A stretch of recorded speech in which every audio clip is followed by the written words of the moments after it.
So 35 years in the landscape industry. Peter speaks to numerous different events a year. They do coaching, consulting.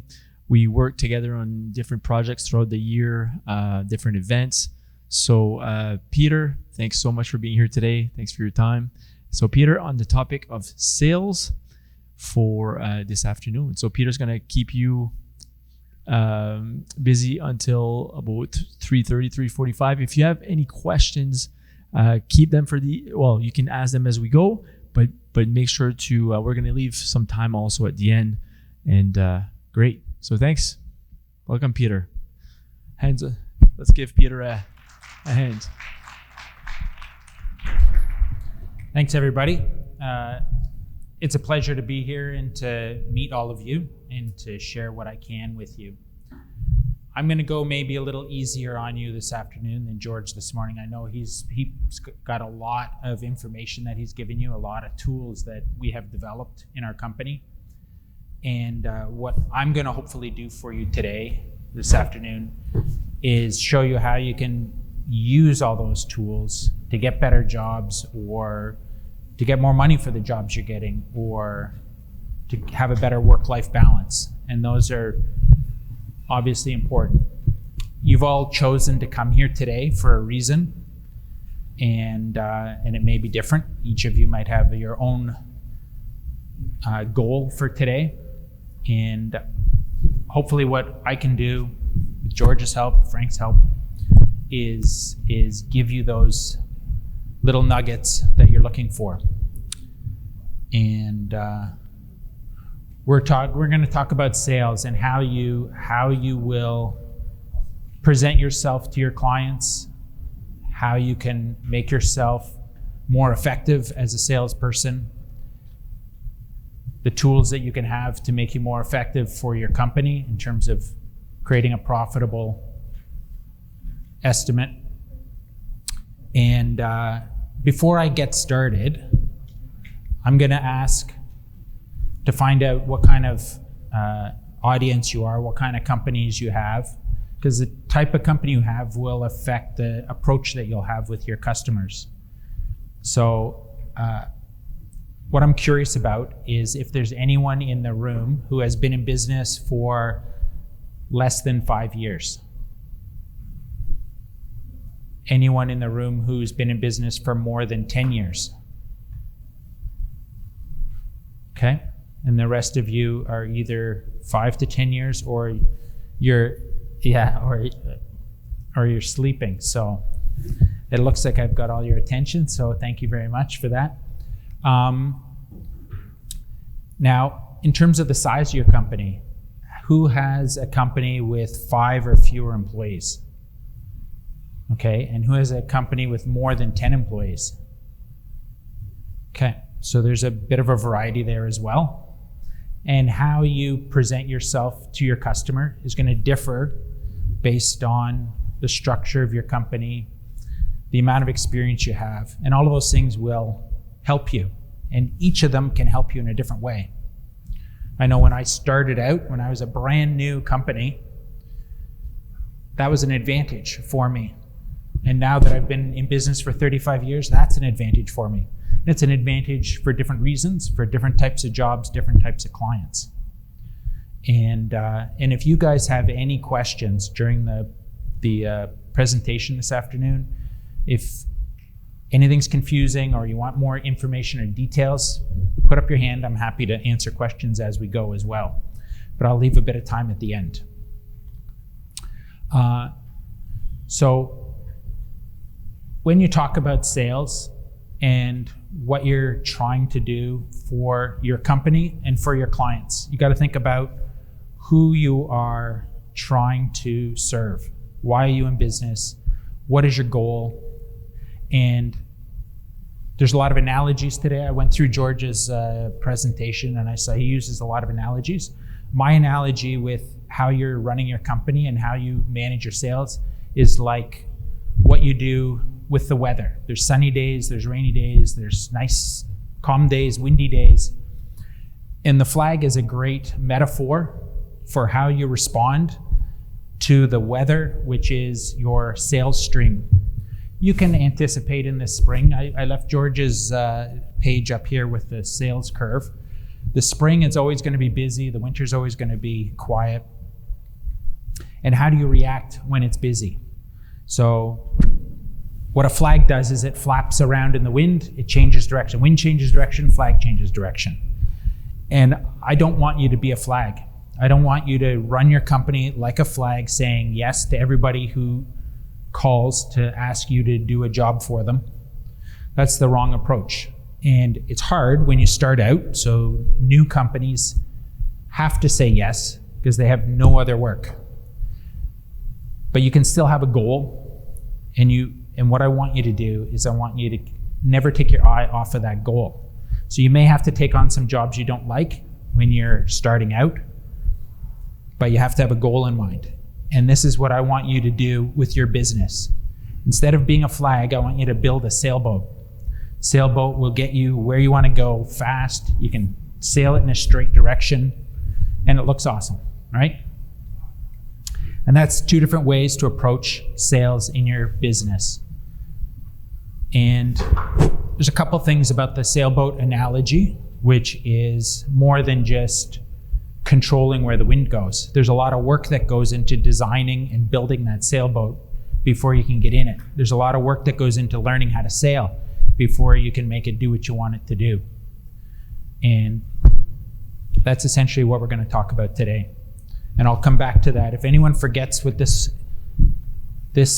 difference is, I'll come back to this slide as often as you like. Okay, I think it's a very clear, simple distinction, right? So what do you want to do? I suggested you are all here for a different reason perhaps today.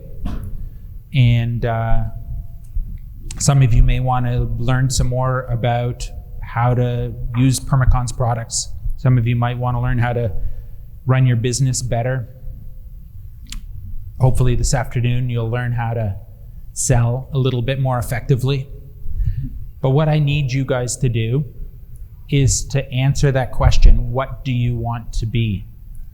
And I'm going to ask you, you've all got some paper. I think Permacon supplied some pads.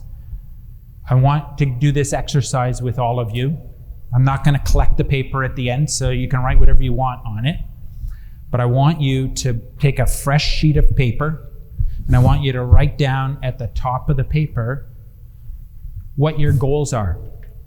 Who here, with a show of hands, who here has done a strategic planning event or session for their own company? Who here has? Very few, okay? Who here does a plan for this year on what they want to achieve for their company this year in terms of sales, budget? How many people do a plan? So very little planning is going on, and that's something I'm going to change, because you're gonna write this down today, what your goal is. Do you want to be more profitable? Do you want to have a bigger company? Do you want to have a better work-life balance? So you're working 80 hours a week now, congratulations, but would you like to make that money working 60 hours a week or 40 hours a week? That'd be pretty amazing, right? Then you could actually do some of the other things that you like to do, or maybe go home for dinner once in a while. Whatever your goal is, it can be work-life balance, it can be making more money, it can be making a bigger company. So some of you have a small company right now. I know George and I, when we started out, we were 5 people, George, myself, with a few employees. And very early on in our business, we realized that that was a liability. He talked about a SWOT, strengths, weaknesses, opportunities, and threats. What a big threat to a business, small business, where you are the leader of that business, is if you hurt your foot or you hurt your back. You get sick in the month of April, what happens to your business, right? The key for a lot of businesses is to be big enough that it can absorb some of those bumps along the way.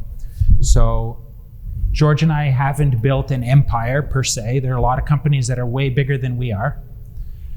But we chose early on to build a company that was big enough that I could come here for the day, right? I could spend the day with you. My company is still working. I still have 20 people working today, generating income. So that was my goal.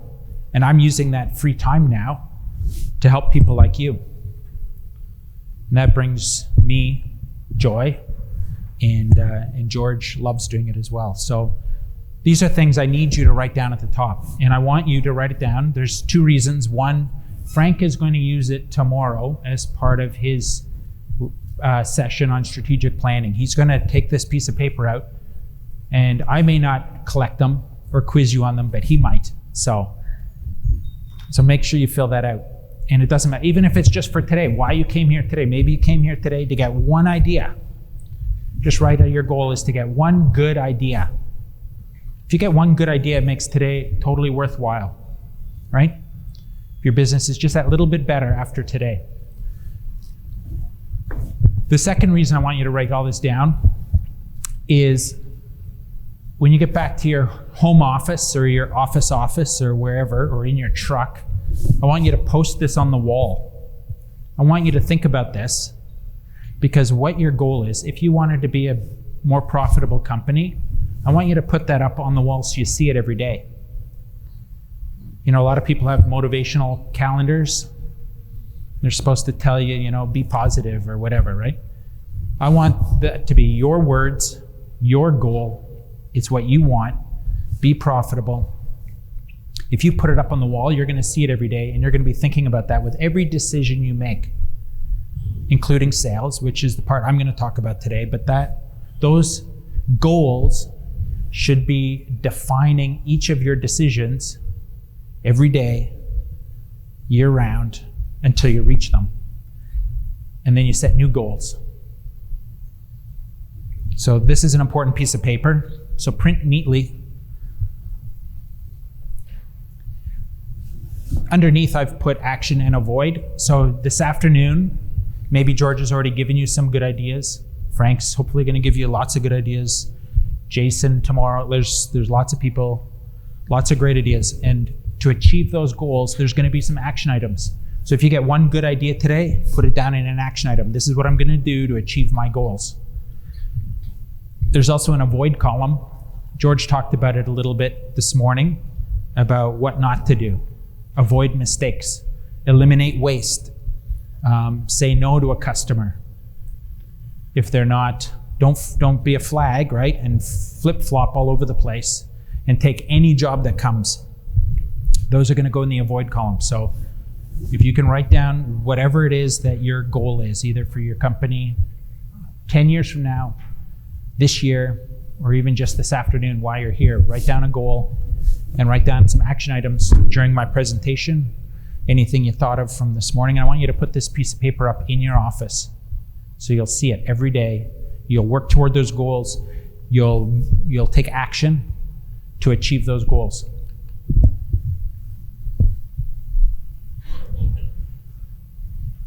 So the idea is, with these goals, is that if you can project some future condition of your company that would be ideal, right? So obviously, for those of you who want to grow, you have to be profitable. If you're losing money, you won't have any money to grow. It'll be impossible. Obviously, you're going bankrupt, but trying to grow a non-profitable business does not increase profit. If you have a business right now where you're struggling to make money, if you do twice as much of that next year, you'll make twice as much of very little money. More work doesn't make you more profitable. The most important thing you can do is take some of those systems that George told you about this morning and figure out how to make your company more efficient and more profitable where you are today. Take what you're doing right now, make that more profitable. So when we talk about sales today, it's not about doing twice as many sales this year. I'm not here to tell you to sell twice as many jobs. I'm here to tell you to sell better jobs. Sell your jobs better. And even if nothing else changes and you sell exactly the same as you did last year, if you can reduce your costs, you will make more money. Then I want you to sell more. Then I want you to grow your business. Then you can start achieving some of those goals. So we talk about continuous improvement. George and I have been doing that now. We didn't do it continuously. We've thought about it a lot, but in the first few years of our business, we were just out to have fun. It was a summer business. People were giving us money to do stuff that was a lot of fun, and we got to drive bobcats around, and who wouldn't want to do that? We realized, though, if we wanted to make a living at it, we had to get smart about it. And we realized that we have to get, every winter, we did what you guys are doing now, is sitting down, figuring out what we need to do to be better at what we're doing, so that it got easier every year, or we made a little bit more money every year. And once you achieve those improvements, then you can apply them to bigger and better jobs. And it feeds back on itself too. If you guys are running a more efficient business, if you apply some of those lessons that George talked about this morning, about tracking your customer, about managing your crews, about getting everybody the right information, that will get you more sales. That will get you better customers. Those tools that he gave you this morning are what customers are looking for. They want to call a contractor who will call them back. They want to have a contractor who shows up on the day they say they're going to show up. How many people here have been late starting a job? You tell the client, we're going to start in April, and you show up April 15th or May 15th. We get busy, right? But if you can have a realistic understanding of how your business runs, because you've got it all systemized. If you have an effective channel of communication with your customer and you're running a little bit behind on a job, you tell your customer 2 weeks ahead of time that you're going to be a little bit late because you've been running over on a job. We still do that. I have clients, we have extras on a job, and I have to tell the next client, you know what, our current client is so happy with us, they've asked us to do a little bit extra. And I'm going to make sure that they're completely satisfied and finished so that when I come to your house, I can focus on your job just like I am with this previous customer. I give them notice, I give them an explanation, and they're willing to wait a few more days or a week. And they understand the reason is because I care about the job, I care about the customer is number one. And that helps me. So they think customer's number one. I think Oriole is number one. It doesn't matter who's right because we both win. Employees that have the same goals. That's another key to having a better product to sell to your customers.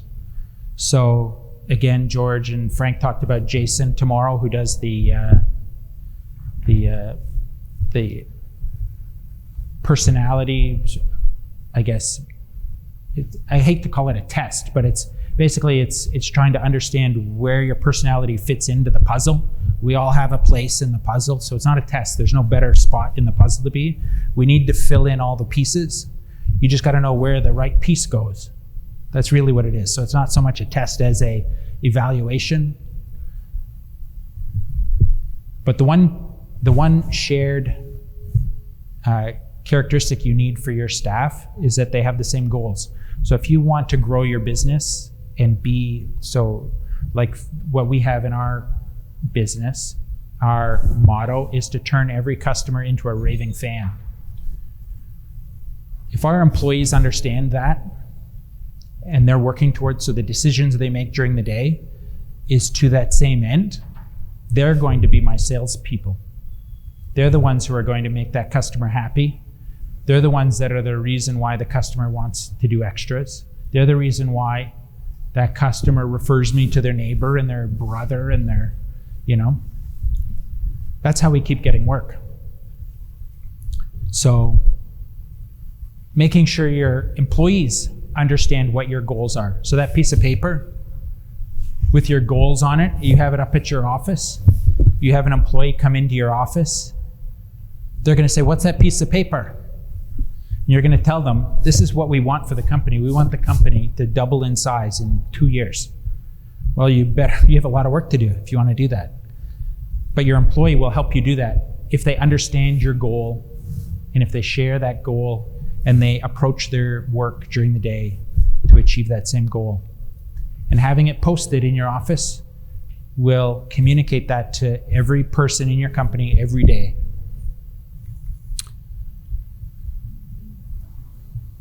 Hire the people you need for the company you want. So if you guys want to be the best interlock installer or the biggest interlock installer in Markham, then you better hire people who like doing interlock, right?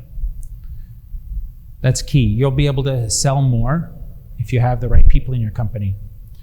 We have at Oriel, we do a lot of planting. So I have to make sure we have a big company, so I need to have a variety of people. But the type of job that we thrive at are jobs with a lot of planting. So we have that in one of our stated goals. So when we're searching out customers, we're quoting jobs, we're looking for those types of jobs that serve our goals best. And we hire people that have that same passion. Now I have carpenters, I have stonemasons, we have all that stuff. But got to make sure you have the right people. And what do you do first? Do you get the job first and then hire the right person, or do you hire the person and get the job? It depends on how secure your pipeline of work is. Depends on what's coming up. But if you need to grow, you have to picture what that company looks like. If you want to be bigger, you might need to have an administrative person in the office to take care of all the payables, all the receivables. And if that's the case, you better look for that person now and hire them part-time. And just say, look, I only need you for 2 days a week right now. But if you put somebody in your office 2 days a week to do all the paperwork, that'll free you up to spend more time selling to your customers. And you'll get more work that pays for the person. You can hire more staff. Then that person eventually becomes full-time. That's how it worked with us, right? Now we've got 6 people in the office. I'm hiring a new project manager this spring. They start March 1st. And bringing them on will give me the capacity to manage more projects. I can't wait until May when I'm out of control. And I'm like, man, I wish I had somebody to help me with this. I can't work 80 hours a week. I mean, I don't want to anymore. And I've learned how to avoid that. So that sales curve that George drew with the hump and all the hash mark when you're like over capacity, that's coming for all of us. This May, June, we're all going to be behind schedule. Phone's still ringing for new customers, and we don't have enough employees. And then it rains. So you gotta plan for that now. Defining your business is obviously critical.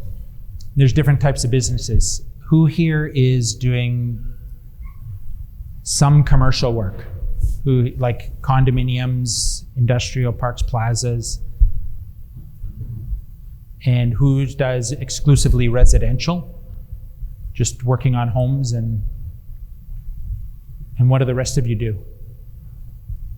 What do you guys do? What type of business? Like, do you guys do residential landscaping, or do you know?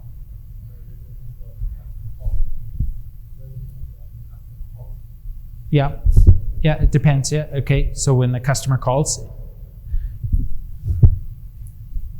so do you have a preference of what type of job you do? Are some jobs better than landscaping? Okay.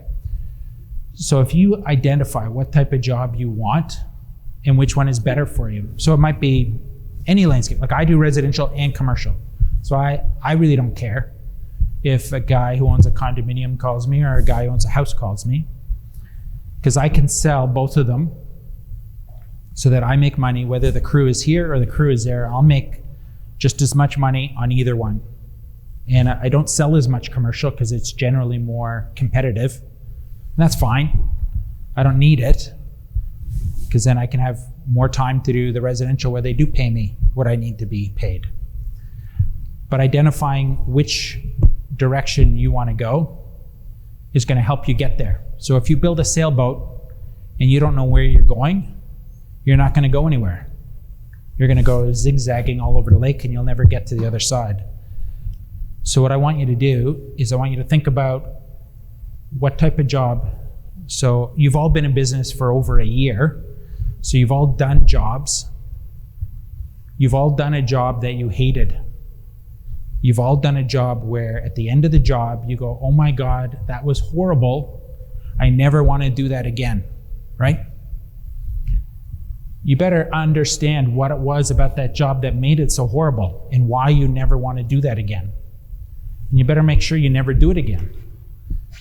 And how do you do that is by sitting down at this time of year and writing down in the avoid column on your sheet, I'm never going to work for somebody who's more than 50 miles away from my office, because it's impossible to get materials and staff. And like, if that's why it went badly, then write that down. Never work more than 50 miles or 80 kilometers from your office, right? Or I'm never going to work for somebody who, you know, has such a small budget. Like I used to get calls when I was starting out. Somebody wanted to re-level some patio slabs. It's like, it might have been 20 minutes worth of work. I'm like, I can't show up for 20 minutes with, you know, like you couldn't do that kind of thing. And if you know that you want to avoid, say, a job that's less than $5,000, a job that's less than $5,000 takes just as much time to meet with a customer, just as much time to supervise the work, just as much time to invoice, and just as hard to collect as a job that's $50,000. Well, it takes more time to do the $50,000 job, but the meeting with them, the sales, invoicing, all that stuff is the same, right? We don't do jobs that are smaller than a crew can do, you know, in a week. Because for us to set it up, to manage it, to invoice it, we can't afford to do so. We're not competitive for jobs that are smaller than what a crew can do in a week. That's essentially our threshold. That's in our avoid. Avoid jobs that are too small.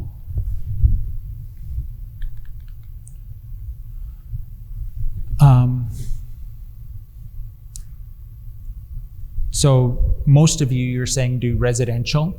So that's going to require a little bit more of a personal approach with the customers. And that's fine. That's good. That works, right? If you're doing commercial work, a lot of it is you'll never meet the owner. You get sent a tender package, you fill it out, you send it back, you get hired, you do the work, there's a supervisor, you submit your invoices, you get paid. It's not a personality thing on commercial work. As long as you do what you say you're going to do, you'll get paid. But it's a little more competitive. So maintenance companies, maintenance is a little bit more of a routine. We have a maintenance division in our company, and it is, again, it's lower margins, but it's easier repetitive work. It takes way less management because we're sending the same people doing the same tasks week in, week out. They get a routine. It can run almost on autopilot. And again, having the people that you need in that role, if you hire the right people, they can manage the customers for you. So for me to run a maintenance division in my company, I need to have people in the maintenance crews that can talk to the client, that can answer questions, that can add to their worksheet if they do a little extra. And then I can do different types of jobs with the right people in each role. So goal setting. So no matter what you've written down for your goals, you have to understand your business to achieve them. You have to basically, when I talk about having great financials, George touched on that again today. You have to understand where you are. You have to know where you're starting from so you know how to get to where you want to go. And the key, how many people here have a balance sheet and an income statement that has been prepared by somebody who knows how to do accounting? Like, I mean, we all have done some of our own paperwork, but most people, after a while, or if you use QuickBooks or an accounting software, you'll have the ability to generate these things if you're putting your money in the right place. It's important that you understand where you're making money, where you're losing money, so that you can fix it. If you're not making money, then you got some big problems, and you better spend the next 8 weeks until April 1st to fix that, because that's when the curtain opens and the show begins, right? So you have 8 weeks of dress rehearsals and practice. But you have to know where you are. And that'll include, you take a snapshot of your financials. You have to create a budget. George talked on that a little bit as well. I'm not going to repeat everything. That budget is basically a forecast of where you want to land with all your sales. That's good. But you have to know how many hours you're selling. So if you want to do $1 million in sales, what's $1 million in sales? How many hours of labor do you need? How many employees do you need? How many trucks do you need? You have to know all that stuff. And if you did 800,000 last year or 600,000 in sales last year, what does 800 or $1 million look like when you're looking from 600,000, right? You have to understand how you got 600,000 in sales. You have to understand what you need to achieve that next milestone. And if you're doing 10 million in sales and you want to do 20 million, you better know what a $20 million company looks like so you can start building toward that. And I hope for all of you, you achieve that, right? Maybe 20 million doesn't mean anything to you guys, but it's not bad to have these lofty goals. They call them like a moonshot goal or a BHAG, right? A big, hairy, audacious goal. Put something way out there. Because if that is a goal, then you got a lot of work to do right now. You just have to move a little bit each year toward that goal. Warren Buffett wasn't a billionaire his whole life. But some smart incremental steps every year got him to that point, right? So you have to know how many hours you're selling. So how many employees you need. Like I know I needed to hire a couple more employees this year. So I'm doing that. I know how many people it's going to take to achieve the sales goal that I have, and I know how much equipment I have. I know how many trucks I need.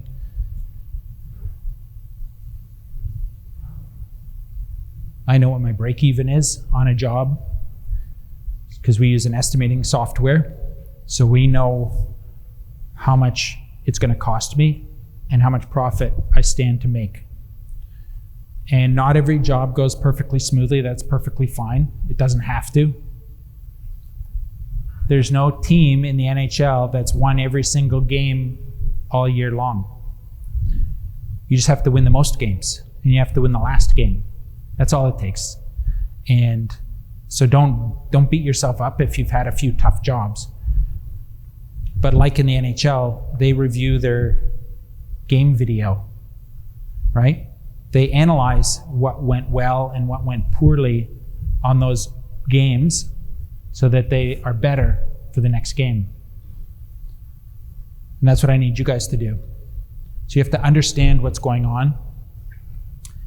And you have to understand it's okay to lose a little bit of money on some of your jobs, as long as you learn a lesson. So if you don't learn a lesson, then that cost you a lot of money. If you learn a good lesson, then just chalk that up to education, right? What does Harvard cost now? $60,000 a year, something ridiculous, right? If you lose $500 on a project or $5,000 on a project, but you learn a good lesson, then that's an investment in your future. Just make sure you win more games than you lose. So financial statements, this is what it looks like. You have your revenue, your expenses, everything's broken down.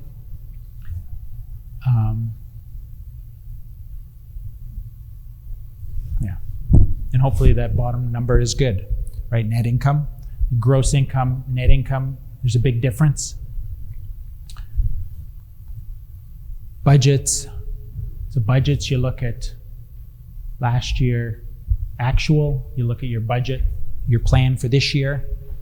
Some of your things will grow. Some of them maybe you'll do less sodding this year because you didn't make any money doing all the sodding jobs you did last year. You didn't make any money. You're like, you know what? I'm not gonna try and push hard to win all these sodding jobs. You know what? I let them go. I'm gonna charge twice as much for my sodding jobs and maybe I won't get any. And if I get them, I'll make lots of money. And if I don't get them, I'll have time to do more interlock. I'll have time to do more fences, whatever it is that you do make money at, you want to get more of those. So we're going to get down into some sales techniques now. Like, how do you achieve those goals?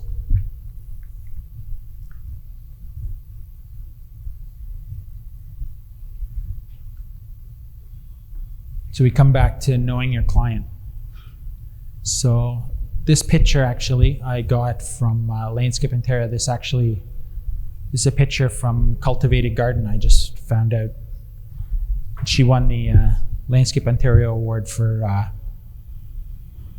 landscape maintenance this year. So I know the company that does the maintenance here. High-end stuff, beautiful stuff. So knowing your client. So some clients are going to be very, very analytical. Some clients are very generous. Some clients are, for lack of a better word, ignorant about what we do. And they don't understand what goes into the project. And those ones are probably the hardest ones to deal with.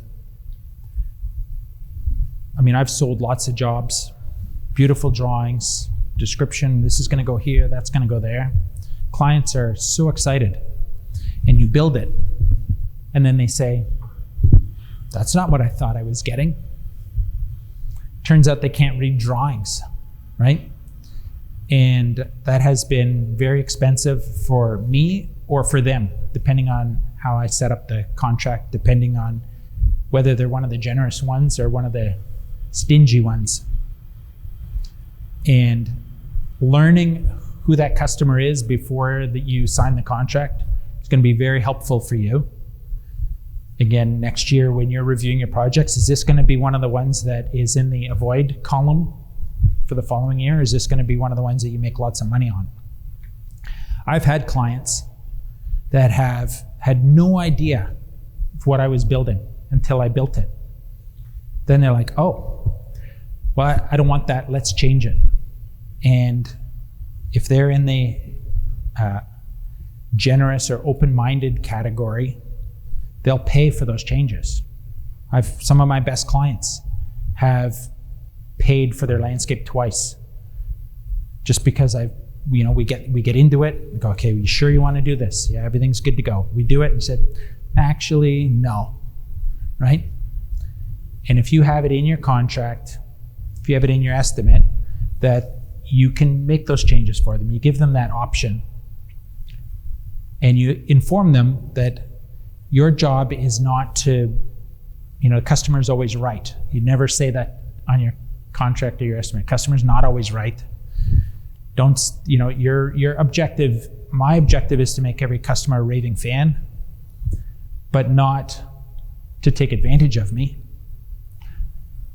And if a client wants to change something and you have set it up in your contract at the beginning in your estimate, that you're happy to change whatever they want, you want to make sure the job is done right at the end of the day, this is how much they're going to have to pay to make changes. And you can put your hourly rates at the bottom of your contract, say anything that's not included in here or any changes you want to make or additions you want to put in, we're happy to do it. I charge $85 an hour or whatever it is you charge, and we'll do anything you want happily, right? And you've given them that option. And when a client turns out to be one of those that don't understand how to read a drawing, then you're like, I can change it if you want. We'll do it. Time and materials, $85 an hour.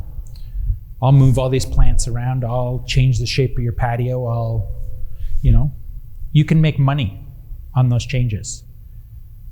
Don't feel like it's your job to give them that change for free. That's not your fault. Now you can avoid costing money by making sure that's in your contract. So knowing your client, knowing what type of client it is going to make a big, big difference on how much money is at the bottom of your income statement at the end of the year.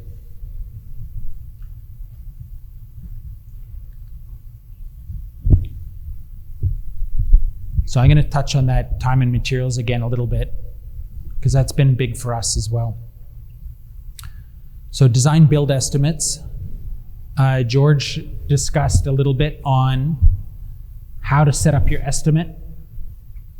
And he says price the way you build. So that means putting things in order so that it's easy for your crew to follow. It's easier for the customer to follow. Each work area, when George said we had 200 templates, I don't know, I've never counted, but each template is also a step-by-step recipe on how to build each of those sections. And what he was talking about when he said negative option pricing, each of those templates that explains how to build each of those work areas has every possible configuration in it. And you go through and you delete the ones that don't apply to that work area. Rather than having to add the ones that apply, we delete the ones that don't apply. Because if you're always forced, it's 9 o'clock at night, you've been working 14 hours already that day, and Mrs. Smith wants her price before the end of the day, and you're going to give it to her, and you're rushing to do that estimate, which happens, we all do it, you're going to forget something if you're making that list. We had a job, I don't know how long ago, we forgot polymeric sand, and it's like $2,000 worth of polymeric sand. It's like that's a big pill to swallow. And that winter, when we identified where the problems were, we said, what would work better is if polymeric sand was in every interlock job, and I only take it out if the client doesn't want it. And I have to go through and I have to cut out all the stuff that's not in there. But by doing that, I've never forgotten polymeric sand on a job ever again. And if it's 9 o'clock at night and I'm tired and I'm in a hurry, I'm just going to go delete the stuff I know is not in there. That means everything else is in automatically. I don't have to remember anything. Tender build estimates, we still use our templates. So additionally, with tender build estimates, how many here do tender build for architects where they give you a drawing or they give you a sheet to fill out? A couple of you. Those ones are dangerous because the architects who are writing those spec sheets, they don't build landscapes. They draw nice pictures and they've seen a lot done, and their job is to give you this to get the costs. They'll just say, very general items. We still use our templates and we give them more information because they don't have in their tender form anywhere to put the portable washroom. If you put portable washroom in the interlock patio portion and they cut that out of the contract, then where do you get your money for the washroom, right? or if they change something and you've put some of your equipment costs, how do you get that back if they change the specs after? We've had lots of tenders that come to us, and we put, like, mobilization is not part of a lot of tenders. I put all my mobilization costs, protection hoarding, washroom, call before you dig. It's not a cost, but it's still an action that we have to do. And again, it fills in all those blanks in terms of a recipe, right? These things are in our mobilization, and we put that in the tender as an extra line item. And it makes each of our work areas a little bit less expensive because I don't have to spread that over all my work areas. So I'm now more competitive on some of my interlock areas. I'm more competitive on the planting area because I've separated mobilization. And I've explained what's in there. And I've told the client I've included all these things. And the client's looking at my estimate and my competitor's estimates, and the body of work is identical in terms of the tender form, and we all have prices. And then I've got this extra item, but I'm doing extra work for it. I'm doing all those call before you digs. I'm doing notice of project with the Ministry of Labor. All these things that there's a question mark, is the other person doing it? By putting more information in our estimates, I'm putting doubt in the client's mind that the other person is going to do all those things I said I'm doing. All of this stuff is included in my price, and all they did was fill in some of the blanks on the tender form so that, maybe they will, maybe they won't. And I'm getting paid for those extras. And maybe you're a very good contractor, maybe you do all those things. But if you're not telling your customer and you're not charging your customer for it, you're losing money. That money is there for you. So that comes to the on the right side there. Don't panic price. So that takes a long time to build all those templates. So maybe you don't have that ability for this year. But don't panic price. And there are occasions where we have a job and we need a lighting price as part of our tender. If I don't have the quote from our lighting subcontractor, I'm going to put to be determined in that spot on the tender form or in the quote. I'm going to put by others, or I'm going to put time and materials. I'm going to put something in there, but I'm not going to put down $15,000 and make up a number, because I'm either too high and I lose the job, or I'm too low and I lose money. The chances of me guessing correctly are slim, and there's nothing to gain from it. The client is not going to be happier with you because you guessed the number, because you're going to be too high or too low, and both of those are terrible for your business. Don't be afraid to tell the client, here's my numbers for everything in the job that I have, but I'm still waiting on the lighting price. I'll give it to you as soon as I get it. To be determined is TBD. Time and materials says, you know what? If you really, really want, I'll show you their quote when it comes in, and I'll do it for what they price plus a 15% management fee. And I'll be upfront. I'll show you their quote, and you'll just pay what it's worth. Nothing hidden. And we have lots of clients we do time and materials work with. Or by others. You say, you know what? I can't get my lighting guy.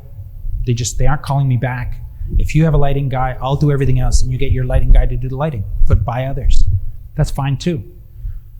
But don't say you'll do it for $10,000 and it turns out it costs $15,000. Or say it's $15,000 and it ends up costing $5,000 and the client feels like they've been ripped off, and then they won't pay you for your project. It's not necessary to panic price. Clients will wait, especially now. Right now, we were talking about this at lunch. Right now, there's more work than there are people to do it. You guys are in control. When you guys are sitting with a customer this spring, be confident that you guys are in control of that relationship. There's more than enough work for all of us. George said none of us can put the other out of business this year. That's true. There's tons of work. This year, I want you to make sure that you take charge, right? You have to sell what you want to get your boat to where you want it to go. And you have to say no to the client. You have to be prepared to walk away. Lots of clients, they say, you can have the job, but I need you to shave 10% off because I got somebody else who'll do it for less. Or I never paid that much for interlock in my life. Like, well, prices have gone up. My labor prices have gone up. Material prices have gone up. This is what it costs. I don't have any money on the table for you. Like, maybe you're making 20% profit. Good for you. Don't give the customer 10% of it. You don't have to. You be prepared to walk away. Unless, is it on this slide? Maybe not. The one condition where I will say it's okay to give the client a discount is if you get something back for it. And that's my rule, is give a little, get a little. So if you want to give the client a little bit of a discount to close a deal as a measure of goodwill, make sure you get something for it. So what is it we all need? What's one of the biggest challenges that we all have? Big challenge regarding payments from customers. Anybody?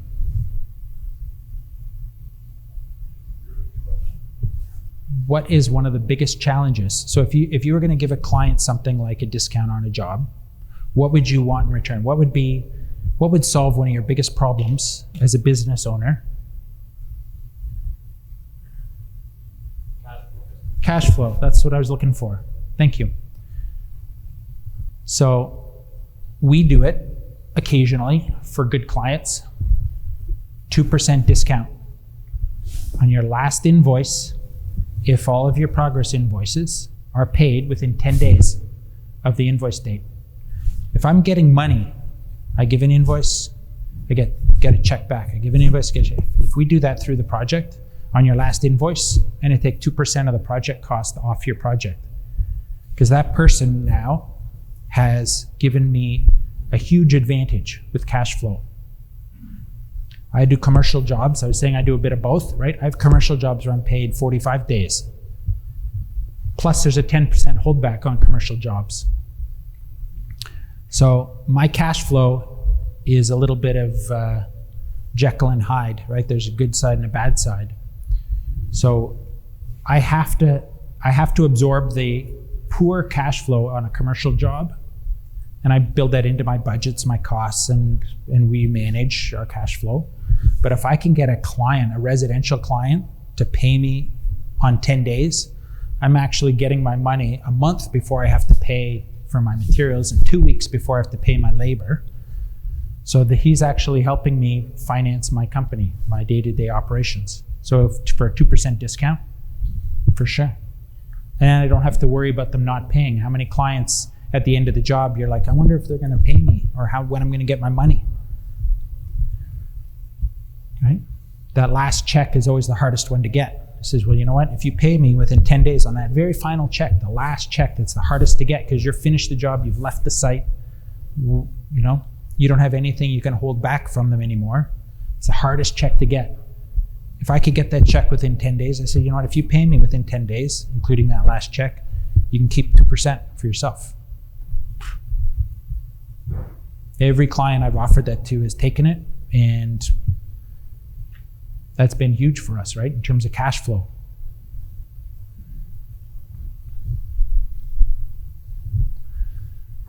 So I talked about that already. Distinguish yourself by including mobilization.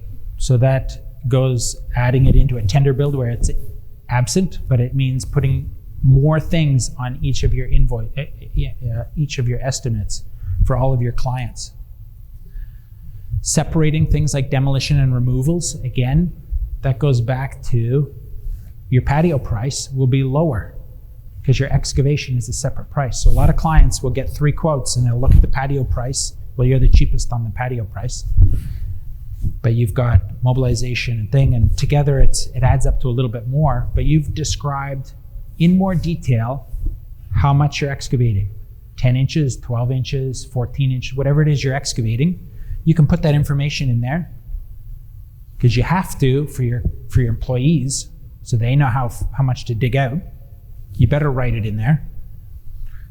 Because if you've priced putting in 12 inches of excavation in that job, and your employees show up and they dig 16 inches, you're losing money.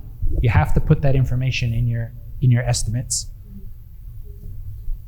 And it communicates to your customer that you're doing more than your competitors, because all they said was patio. And who knows, maybe they're only doing 6 inches excavation, right? Because that happens. So you just put that doubt in your customer's mind that your competitors that you're bidding against aren't doing all those things that you said you're doing, because you put more information in there. And your employees have more information, so they build it properly. They build it the way you price it because you described how to build it in your price. Sleeves for services. So George mentioned putting conduits underneath your driveway or hardscape areas. We've run into a problem. Again, you analyze your jobs in the winter, what went right, what went wrong. We had a client, after we put in a landscape, their electrician showed up to run the wires, and he says, "Where's the conduits? You had conduits in your price. Where are the conduits?" And we put in 4-inch PVC sleeves under all the hardscape, but no conduits. The conduit is the gray electric one that's glued together, that's watertight, so that the electrician can have wire with pull cords in it, right?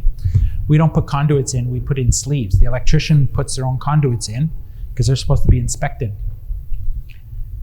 So when you're detailing what's going into your job, you got to be very, very careful how you word things, because words cost money.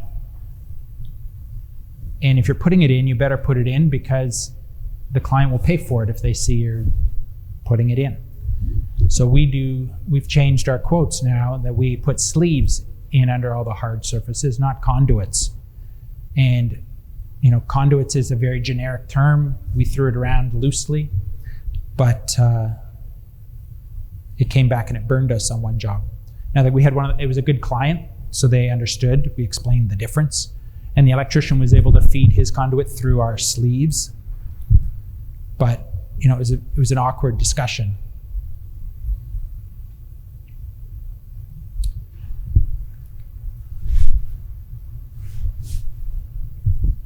I'm going to go maybe 10 more minutes, and then we'll give you guys a chance to get up and stretch your legs and get a drink of water or something.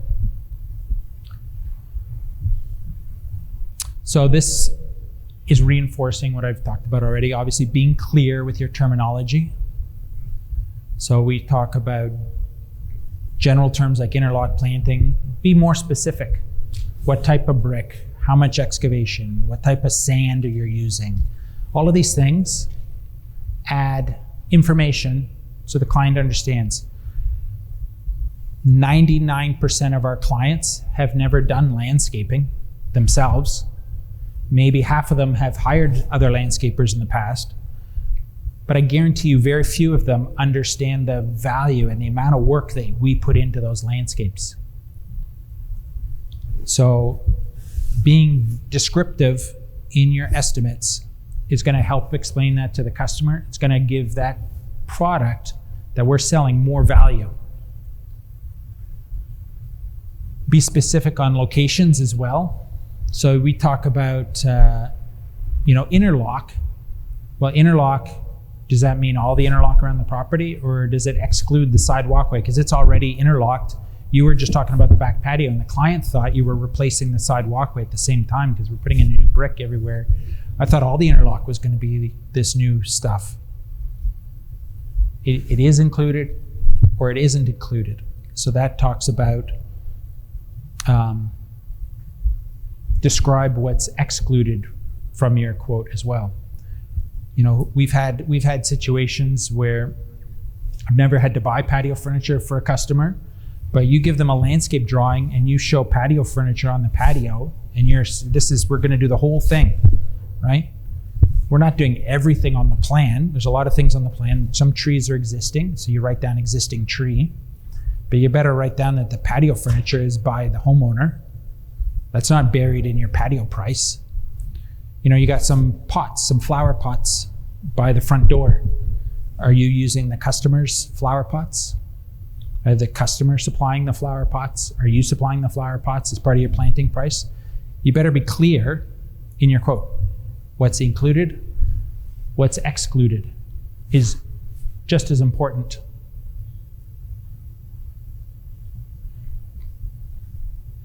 Conduits and sleeves we touched on already. Gas is another one. Gas is tricky, right?